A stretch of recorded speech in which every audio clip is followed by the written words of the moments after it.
Robin. Hi, Natalie. How are you? I'm very well. How are you? I'm really well. You know, I'm watching some clips from the film, and your scene with Michael Fassbender has gone viral in the lingerie store. Yes, indeed it has. Yeah, that's not actually part of the movie. It's a separate little ditty viral vignette. So it's very interesting to see that that escaped in the last week. So were you tempted to take any of that lingerie home with you? Oh, it was a great shop. Yeah, it was a fantastic shop. So you did take lingerie home with you? Oh, I wish. God, no, I wish. Production would have been slapping me over the wrists. No.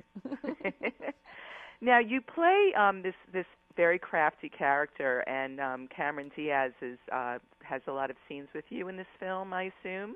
I have one scene with Cameron Diaz and one scene with Brad Pitt. You had a really easy day. Yeah, it was tough. Did she rolls around with this cheetah? So I'm wondering, did you ever get close to it? Did you see it on the set? I didn't get to meet the cats, unfortunately. I would have loved to, but yeah, no, they're very prevalent in the movie. It's the tattoo that Cameron has on her shoulders to sort of emulate the cheetah pattern. And in fact, her entire look is fantastic. It's a great departure for her from what people would know of her. And so sitting in a scene with her across a table, trying to match her in that scene when she was playing such an intimidating in appearance and in personality role was a lot of fun. Tell me about how you got into this character. Well, the beauty of the blonde is she's quite an ambiguous character. You don't really know where she is and where she's come from and who she is exactly. Interestingly, there's a glimmer of morality about her, which is very sparse in the whole film. She's actually one of the few characters in the movie where you see a strong sense of morality. It transpires.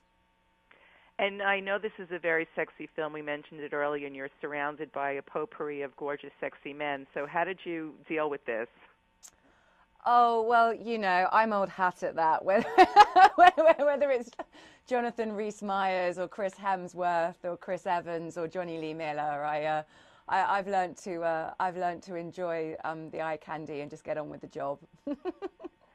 Good for you. Now, speaking of Jonathan Rhys-Meyers, he's debuting in Dracula tomorrow.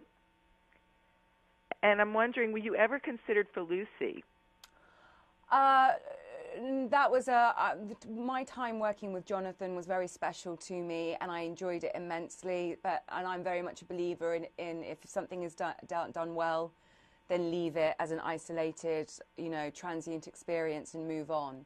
So, I have friends that are working on Dracula. I'm really excited to see the show, but I now have Game of Thrones, Elementary, The Counselor, The Hunger Games. Johnny's gone off in his direction. So it's interesting to watch everyone's trajectory grow. Absolutely. But you so easily slip into playing these roles of royalty. And I heard a rumor, Natalie, that you come from royalty. Is this true? It's not true. It's one of those fabricated Wikipedia facts that is completely false. Or insofar as I don't know my heritage at all, I've never traced it.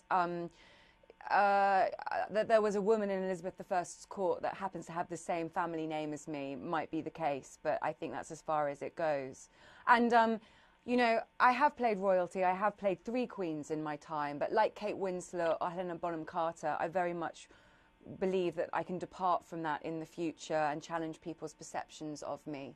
So I'm looking forward to doing that now with these new projects. Oh, I think you're very good in everything that you do, and I think the Hunger Games is very exciting. Oh, it really is. I'm really, I'm chuffed, as us British would say, to be a part of that family now.